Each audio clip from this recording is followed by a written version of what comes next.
सुप्रभात, good morning, नमस्कार। प्यारे बच्चों, आज के इस वीडियो के द्वारा हम संस्कृत की एनसीईआरटी की पाठ्यपुस्तक रुचिरा का पाठ संख्या 8 करने जा रहे हैं। पाठ का शीर्षक है त्रिवर्णः ध्वजः। बच्चों, यह पाठ जो है एक नाट्यांश है। यह संस्कृत का एक नाटक है जो संवाद पर आधारित है। संवाद का अर्थ होता है बातचीत। इस पाठ में सब जो है बच्चों के मध्य संवाद के माध्यम से पाठ के भारत देश के तिरंगे झंडे के बारे में बताया गया है। तिरंगा झंडा, जिसे त्रिवर्णः ध्वज कहा गया है, इस पाठ का जो शीर्षक भी यही है। वर्ण शब्द जो है यहाँ जाति से नहीं है, रंगों से है। संस्कृत में वर्ण का अर्थ रंग भी होता है, यानी त्रि एक संख्यावाची पद है, त्रि यानी तीन, वर्ण यानी तीन रंग, तिरंगा, ध्वज यानी झंडा।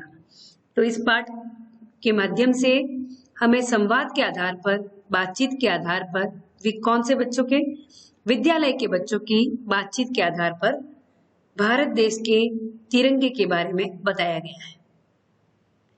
तिरंगा देखिए चित्र के अंदर बताया गया है। सबसे ऊपर जो है केसरिया रंग है। ये जो सबसे तिरंगे झंडे का सबसे ऊपरी भाग जो है वह केसरिया होता है, जिसे संस्कृत में केसर वर्ण कहा जाता है। मध्य में है श्वेत वर्ण, जिसे हिंदी में सफेद कहते हैं, और सबसे नीचे है हरा रंग, हरित वर्ण। इसके पाठ के आधार पर हम इन रंगों के महत्व को जानेंगे। इसके मध्य, तिरंगे के मध्य में एक अशोक चक्र होता है और इस पाठ में उसका प्रयोजन भी बताया गया है। यह झंडा 22 जुलाई 1947 में राष्ट्रध्वज के रूप में स्वीकार किया गया। यह हमारे भारत का गौरव है। तो आइए बच्चों, इस पाठ को पढ़ते हैं। अष्टम पाठः त्रिवर्णः ध्वजः। जैसे कि मैंने अभी आपको बताया था, त्रिवर्ण, त्रि शब्द जो है एक संख्यावाची पद है और वर्ण का अर्थ होता है रंग। ये संख्यावाची पद, इसका अर्थ है तीन। संख्यावाची पदों से आप लोग भली भांति परिचित होंगे। तीन, और वर्ण का अर्थ होता है रंग। तो सबसे पहले शीर्षक को जान लेना हमारे लिए बहुत आवश्यक है, ताकि हमें पता चलेगा कि इसके अंदर विषय वस्तु क्या है। ध्वज का अर्थ होता है झंडा।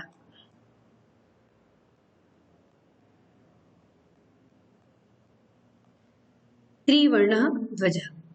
तो इस वीडियो में सबसे पहले मैं इस पाठ का जो है मैंने आपको सार बताया। अब हम इस शीर्षक को समझते हुए इस पाठ का जो है आदर्श पठन करेंगे। इसके बाद मैं आपको एक एक पद सहित इसके कठिन शब्दों का अर्थ बताते हुए इस पाठ की व्याख्या करूंगी। तो बच्चों, इस वीडियो के साथ आप लोग बने रहें। केचन बालकाः काश्चन बालिकाश्च स्वतंत्रता दिवसस्य ध्वजारोहण समारोहे सोत्साहं गच्छन्तः परस्परं संलपन्ति। देवेशः, अद्य स्वतंत्रता दिवसः। अस्माकं विद्यालयस्य प्राचार्यः ध्वजारोहणं करिष्यति। छात्राश्च सांस्कृतिक कार्यक्रमान् प्रस्तोष्यन्ति। अन्ते च मोदकानि मिलिष्यन्ति। डेविडः, शुचे, जानासि त्वम् अस्माकं ध्वजः कीदृशः? शुचि, अस्माकं देशस्य ध्वजः त्रिवर्णः इति। बच्चों, अब हम इस पाठ को हमने पढ़ा और आप इसको पढ़ने का तरीका यही है कि सबसे पहले आप किसी भी संस्कृत की विषय वस्तु को उसी रूप में पढ़ें, ताकि आपको उसका उच्चारण स्पष्ट हो जाए। पठन बहुत आवश्यक है किसी भी भाषा की विषय वस्तु को जानने से। इससे हमारी कल्पना शक्ति का जो है विकास होता है और उसके बारे में हम लोग उस विषय वस्तु को उसी रूप में पहचान पाते हैं। अब हम इसका अनुवाद करेंगे। केचन बालकाः काश्चन बालिकाश्च, कुछ बालक, और काश्चन बालिकाश्च, और कुछ बालिकाएं स्वतंत्रता दिवसस्य, स्वतंत्रता दिवस यानी आजादी का जो दिन मनाया जाता है, इंडिपेंडेंस डे, ध्वजारोहण समारोह है, ध्वजा आरोहण, झंडा फहराया जाता है के समारोह में सो उत्साह, उत्साह के साथ गच्छन्तः जा रहे हैं, परस्परम संलपन्ति और बातचीत कर रहे हैं। तो गच्छन्तः शब्द का अर्थ होता है जा रहे हैं। सो उत्साह, स उत्साह यानी उत्साह के साथ, स संस्कृत का अव्यय शब्द है स, स उत्साह, स आगे उपसर्ग लगने से बना स उत्साह, संलपन्ति बातचीत कर रहे हैं। एवेश अद्य स्वतंत्रता दिवस, आज स्वतंत्रता दिवस है।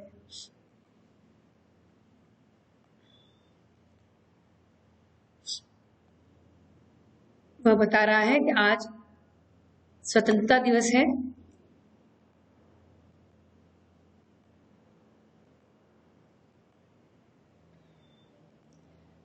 अद्य एक अव्यय शब्द है जिसका अर्थ है आज स्वतंत्रता दिवस, आज स्वतंत्रता दिवस है। अस्माकं विद्यालयस्य प्राचार्य ध्वजारोहणं करिष्यति, हमारे विद्यालय के प्राचार्य यानी प्रिंसिपल ध्वजारोहणम, ध्वज को आरोहित करेंगे, फहराएंगे, करिष्यति करेंगे। छात्राश्च सांस्कृतिक कार्यक्रमान प्रस्तोष्यन्ति, और छात्र सांस्कृतिक कार्यक्रमों को प्रस्तुत करेंगे यानी कल्चरल प्रोग्राम को प्रेजेंट करेंगे। प्रस्तोष्यन्ति यानी प्रस्तुत करना हिंदी में जिसका अर्थ होता है। और छात्रा देखिए बच्चों यहाँ पर बहुवचन है तो क्रिया भी यहाँ पर बहुवचन की आएगी, प्रस्तोष्यन्ति। इसके पूर्व के वाक्य में प्राचार्य चूंकि कर्ता एक वचन है तो क्रिया भी एक वचन की आएगी। ये बच्चों ध्यान रखने योग्य बात है। इससे हमें वाक्य निर्माण में भी आसानी होती है और एक एक पद को हम अच्छे से पहचान पाते हैं। अन्ते च, अंत में, अंते यानी अंत में, च मोदकानि मिलिष्यन्ति, और अंत में, ये तो च जो है अव्यय है, इसको अंतिम वर्ण से पूर्व में पढ़ा जाता है हिंदी करते समय। और अंत में मोदकानि मिलिष्यन्ति, मोदक यानी लड्डू से अर्थ यहाँ पर ये किसी विशिष्ट महाराष्ट्र की व्यंजन की बात नहीं हो रही है। मोदक यानी लड्डू, और अंत में लड्डू मिलेंगे। डेविड का यहाँ पे संवाद है। सुचे, वह सूची को जो है उद्बोधित करते हुए बोल रहा है यहाँ पर सुचे। तो जहां पर आप किसी को बोल रहे हैं तो उसके लिए जो है आप उच्चारण कर रहे हैं, उसके लिए संबोधित करने के लिए संबोधन सूचक शब्द आया है सुचे। और यहाँ पर देखिए संबोधन सूचक चिन्ह का भी प्रयोग किया गया है। जानासि त्वम, अब केवल शब्दों का जो क्रम है वह बदल जाने से देखिए संस्कृत में कितना सुंदर चमत्कारिक रूप यहाँ पे बताया गया है। क्या तुम जानती हो, यहाँ पर इसकी जगह है जानती हो तुम। अगर वाक्य बनता है कर्ता आगे होता है और क्रिया पीछे होती है तो ये होता है तुम जानती हो। अब यहाँ पर दिया गया है जानासि त्वम, जानती हो तुम, और प्रश्नवाचक चिन्ह बना दिया गया है। बगैर किसी प्रश्नवाचक शब्द के इस वाक्य को साधारण रूप से प्रश्न बना दिया गया। जानती हो तुम, अस्माकं ध्वज कीदृश, हमारा ध्वज यानी हमारा झंडा कैसा है। अब यहाँ पर तो कीदृश जो है WH वर्ड जिसे इंग्लिश में कहते हैं, जो आपके प्रश्नवाचक चिन्ह होते हैं, प्रश्नवाचक शब्द होते हैं, इनका प्रयोग है। लेकिन ऊपर देखिए नहीं है, जानासि त्वम, जानती हो तुम, अस्माकं ध्वज कीदृश, हमारा जो है झंडा कैसा है। सूची, अस्माकं देशस्य ध्वज त्रिवर्ण इति, हमारे देश का ध्वज यानी जो झंडा है वह त्रिवर्ण इति, तीन रंग का है। त्रि यानी तीन और वर्ण यानी रंग। सलीम कहता है यहाँ पर एक अन्य छात्र, रुचे अयम त्रिवर्ण कथम, यह तीन, अयम यानी झंडे के लिए किया गया है सर्वनाम शब्द का प्रयोग। त्रिवर्ण कथम, कथम यानी कैसे, यह तीन वर्ण का कैसे है। रुचि इसका उत्तर देती है सलीम के प्रश्न का, अस्मिन् ध्वजे त्रयः वर्णा सन्ति, हाँ इस ध्वज में त्रयवर्णा, 3 रंग है, अतः त्रिवर्ण, इसलिए ये त्रिवर्ण यानी तिरंगा, इसमें 3 रंग है इसलिए ये त्रिवर्ण। किम एते त्वम एतेषां वर्णानां नामानि जानासि?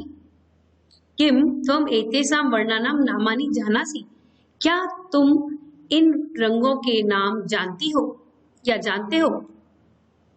सलीम, अरे केसर वर्ण, श्वेत, हरित च एते त्रय वर्णा। देवेशः, अस्माकं ध्वजे एते त्रय वर्णा किं सूचयन्ति? सलीमः, शृणु, केसरवर्ण शौर्यस्य, श्वेतः सत्यस्य, हरितश्च समृद्धे सूचकाः सन्ति। सूची, किम एतेषां वर्णानाम् अन्यदपि महत्वम्? चलिए अब इसका हम अनुवाद करते हैं। सलीम कहता है, अरे केसर वर्ण, सलीम बता रहा है, रुचि ने पूछा था उससे प्रश्न, उसने कहा, प्रश्न पूछा था रुचि ने कि आप क्या तुम इन वर्णों के जानती हो, जानते हो? तो सलीम कह रहा है, अरे केसर वर्ण, श्वेत, हरित च एते त्रय वर्ण, केसरिया, सफेद, हरित, हरा च एते त्रय वर्ण, ये 3 वर्ण है। देवेश कह रहा है, अस्माकं ध्वजे एते त्रय वर्णा किम सूचयन्ति? देवेश का संवाद, हमारे ध्वज में इन 3, ये जो 3 रंग हैं, ये क्या सूचित करते हैं, क्या प्रकट करते हैं? यानी क्या, सिंपली अगर वाक्य बनाए तो उसका मतलब क्या बता रहे हैं? सलीम का संवाद, सुनो सुनो, केसर वर्ण शौर्यस्य, केसर वर्ण जो है वो शौर्य का यानी वीरता का, शौर्य शब्द का अर्थ होता है वीरता, पराक्रम। श्वेत, श्वेत जो यानी सफेद रंग है वो किसका है? सत्य का, सत्यस्य, सच्चाई का। हरितस्य समृद्धे सूचका सन्ति, और हरा रंग जो है वह हमारी समृद्धि का, हमारी उन्नति का, प्रगति का सूचक है, सूचक यानी प्रकट करता है। सूची, किम एतेषां वर्णानां अन्यदपि महत्वम्?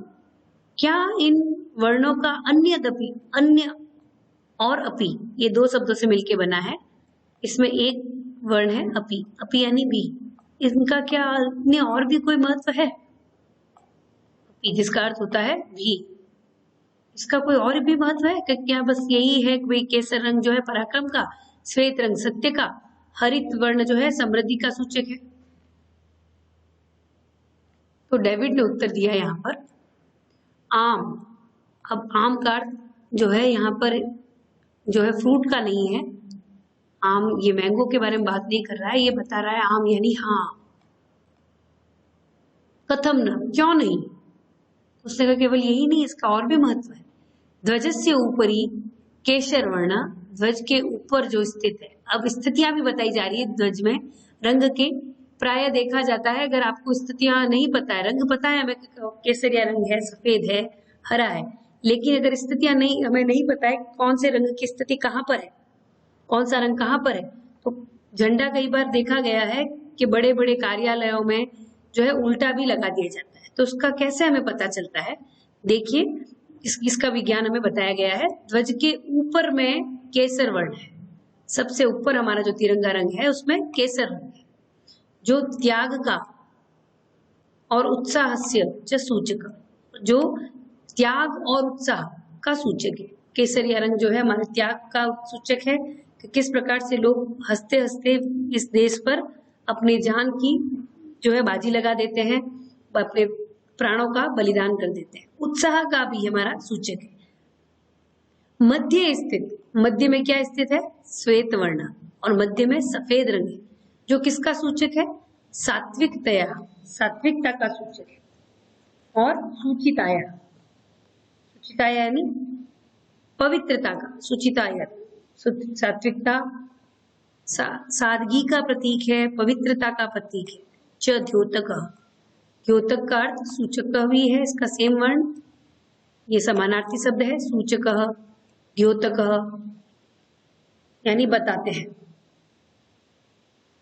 अधः स्थितः हरितवर्ण वसुंधराया सूक्ष्माया उर्वतायाश्च द्योतकः। अधः, अधः अव्यय का अर्थ हमें पता है, जिसका अर्थ होता है नीचे।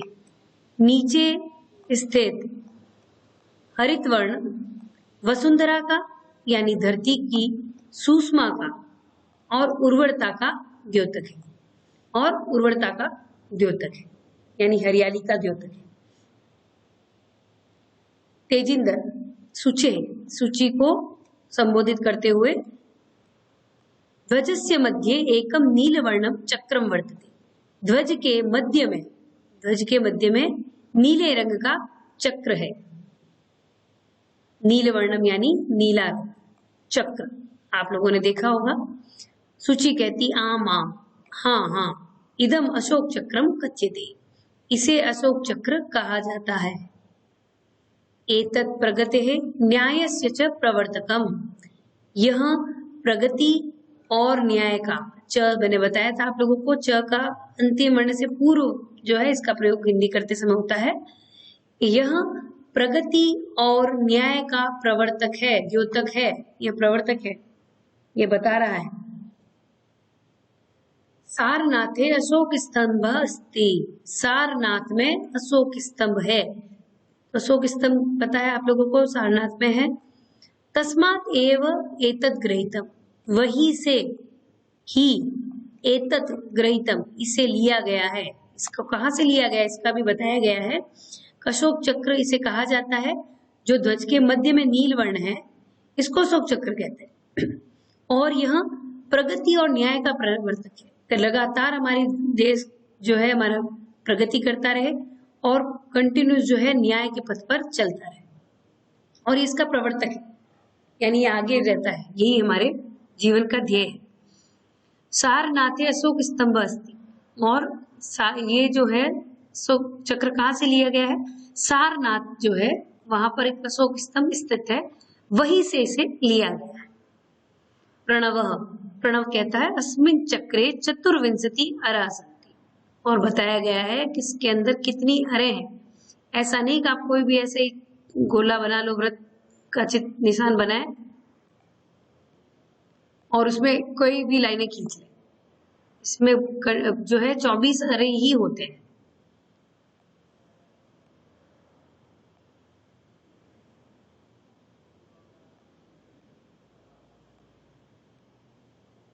इस प्रकार से कंटिन्यूस करेंगे तो इसमें जितनी 24 अरे ही होगी वही हमारा अशोक चक्र होगा।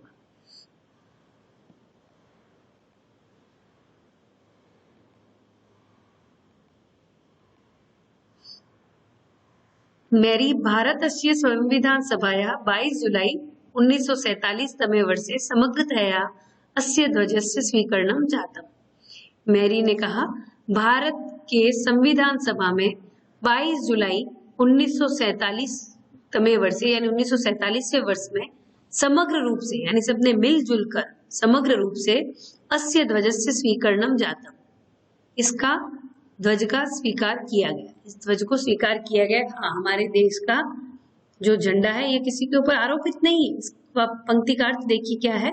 भारत की संविधान सभा में 22 जुलाई 1947वें वर्ष में समग्र रूप से जो है इस ध्वज को स्वीकार किया गया।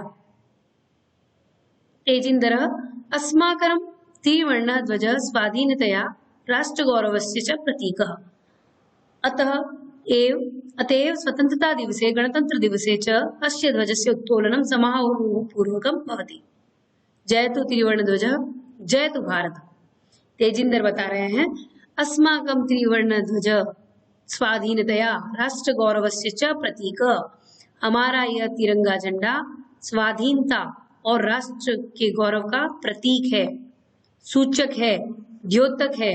ये देखिए हमारे इस पूरे पाठ में इस प्रतीक शब्द के कितने सारे समानार्थी शब्दों का प्रयोग हुआ है।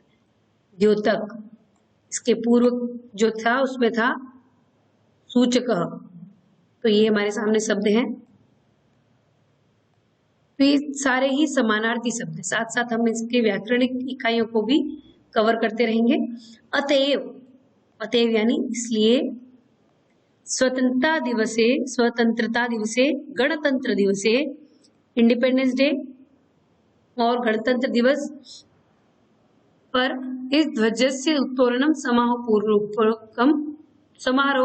पूर्वकम भवति, इसलिए स्वतंत्रता दिवस पर और गणतंत्र दिवस पर यानी रिपब्लिक डे पर और इंडिपेंडेंस डे पर अस्य ध्वजस्य, इस ध्वज का उत्तोलनम, इसको फहराया जाता है समारोहपूर्वक। किस तरह से फहराया जाता है? समारोहपूर्वक, उत्साह से फहराया जाता है और कल्चरल प्रोग्राम के साथ फहराया जाता है। जय तु त्रिवर्ण ध्वज, तिरंगे झंडे की जय हो, जय तु भारतम, और हमारे भारत देश की जय हो। इस तरह बच्चों इस पाठ में जो शब्दार्थ आए हैं उनका साथ साथ मैंने आप लोगों को अर्थ बताया है। एक बार फिर से इनका शब्दों का अर्थ आप मेरे साथ उच्चारित करें। त्रिवर्ण ध्वज यानी 3 रंगों वाला झंडा, तिरंगा झंडा। संलपंती यानी वार्तालाप करते हैं, बातचीत करते हैं। प्रस्तोष्यन्ति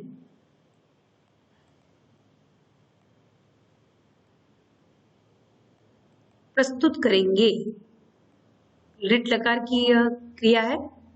मोदकानी यानी लड्डू, मैंने आपको बताया था पाठ के साथ, इसका अर्थ है एक विशेष प्रकार का व्यंजन है, स्वीट है। ऊर्जा स्विताया यानी ऊर्जा स्विताया यानी ऊर्जा की, जिसका ऊर्जा यानी एनर्जी। अगला है अराहा यानी तीलियां, माचिस की तीलियां नहीं है, मैंने आपको इसको चित्र बना के देखिए बताया है किस प्रकार के व्रत के अंदर जो तीलियां हैं बनाई जाती है, इनको अरा कहा जाता है। इस तरह से जो तीलियां हैं ये अब इनको काउंट करके बराबर चॉइस होती है, वही हमारा तिरंगा झंडा होता है। ठीक है, इस तरह से ये जो है ये तीलियां मैंने आपको प्रैक्टिकली बताया है, इन्हें तीलियां कहा जाता है। उत्तोलनम, ऊपर उठाना, हमारे झंडे को सबसे पहले ऊपर उठाया जाता है फिर उसे फहराया जाता है, उसे कहते हैं जिसे फ्लैग होस्टिंग, जो आप लोगों ने सुना होगा। तो इसी के साथ बच्चों हमने यह पाठ पूरा किया। आशा है संस्कृत एनसीईआरटी की पाठ्य पुस्तक रुचिरा का पाठ संख्या 8 आपको समझने में आसानी रहेगी इस वीडियो के द्वारा। धन्यवाद।